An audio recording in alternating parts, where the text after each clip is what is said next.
ఇక private travels bus దగ్ధమైన ఘటనలో మృతుల సంఖ్యపై ఇప్పటిదాకా స్పష్టత రాలేదు.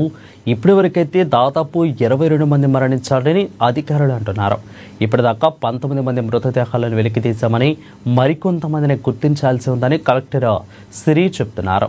ఇక దీంతో తమ వారి ఆచూకీ తెలియక ప్రయాణికుల బంధువులు ఆందోళనకు గురవుతున్నారు.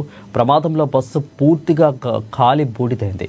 ప్రమాద తీవ్రతను బట్టి ఈ ఘటనలో మృతుల సంఖ్య మరింత పెరిగేలా కనిపిస్తుంది.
చూస్తున్నాం.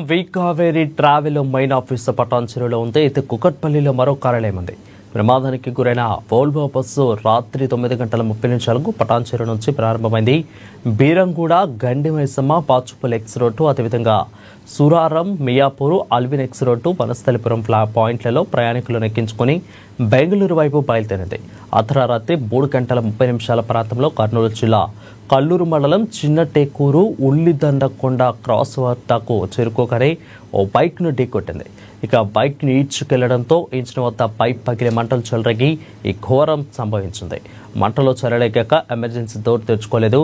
అయితే బస్సు ఆకడంతో కొందరికి మెలకు వచ్చి లేచి చూశారు.